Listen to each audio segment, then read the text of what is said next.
Hello and welcome to Bose Keynotes. I'm John Policcio from Bose Automotive, and one of the topics we get asked about a lot is a high-level look forward at strategy for Bose Automotive Systems. So to address that topic and to share a peek at our future with you, I'm pleased to introduce our Vice President of Automotive Sales and Marketing, Rashan Joshi. Rashan, thanks for joining me. Hi, John. It's great to be here. Well, we're glad to have you. Strategy is a juicy topic, especially in an industry that's changing as rapidly as the car business is right now. So maybe let's start with that. What sort of changes are you observing in a business that Bose has been part of for almost 40 years now? First, John, I have to say it's a really exciting time in the industry. There are a number of shifts going on that are impacting how we do business and the features and experiences we offer. For example, we're seeing a shift towards more centralized computing in the car, which means that we get to partner with system-on-a-chip providers like Qualcomm and framework providers like DSP Concepts to get our experiences in market more flexibly and even to make them available after the vehicle is purchased via over-the-air upgrades.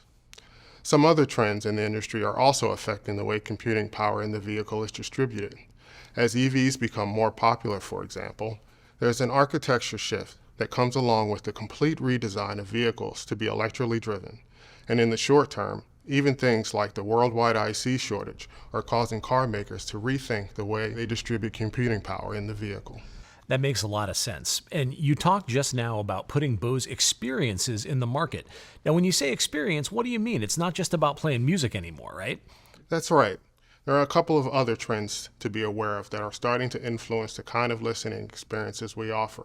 Consumer electronics and automotive are coming together more and more often now, which gives Bose, as a company that's a leader in both areas, a way to combine consumer devices and in-vehicle listening to do some new and exciting, amazing things.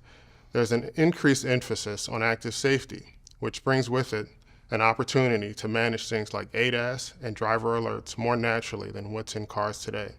And of course, electrification continues to be a bigger part of all car companies' portfolios, which brings opportunities for everything from EV sound enhancement to road noise control, all the way to really immersive entertainment playback, to give vehicle occupants something to do while their cars are charging. There's a ton of green space beyond just entertainment in terms of in-vehicle listening these days. You touched on some really interesting things right there, and so I'd like to go back and unpack them a little bit. You mentioned EV sound enhancement and road noise control. Can you elaborate on those for a moment? Sure. Bose has a very robust track record in active sound management, using the sound system to remove noises that are undesirable and add sounds to enhance what people hear. We started doing that with engine harmonic cancellation in 2011. The portfolio has expanded, and the two most recent examples are Quiet Comfort Road Noise Control, which uses the sound system to actively reduce road and tire noise, and EV Sound Enhancement, which allows car companies to creatively add noises that improve the driving experience. You really strip out a lot of the noises that make driving fun when you take away the internal combustion engine. So car companies are excited about being able to flexibly add back the sounds to the EV cockpit. And I know that we've got examples of Quiet Comfort RNC in an EV concept car and a production example of EV sound enhancement at our CES event in Las Vegas in the all-new GMC Hummer EV. It's definitely worth a listen. I want to circle back to something else you said, which was about the management of things like safety-related sounds. What's Bose doing in that area? There are a couple of unique opportunities for us there. One which really seems intuitive but hasn't been well executed by anyone yet is simply to make sure that those sounds are presented only to the individual seat or seats that need to hear them.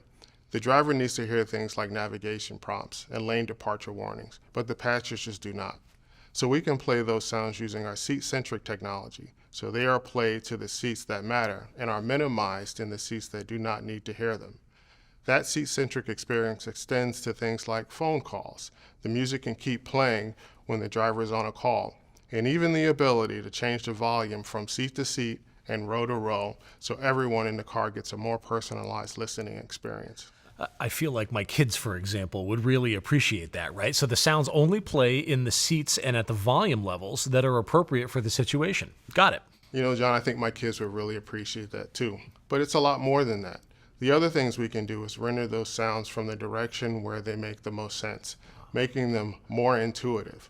For example, if you're merging into traffic and there's a car in your blind spot, You want that warning signal to come from over your outside shoulder so you know where to look. We can do that, utilizing ultra-near-field speakers in the headrests and seat tops. So when you combine seat-centric listening and the directionality of what we call aware signal steering, you have a really powerful set of tools to revolutionize the way non-music sounds are played back in the car. So that's a really good point. Bose can allow you to control the seats the sounds are playing in, the volume at which they're playing, and even the direction that the sounds come from. That's really powerful.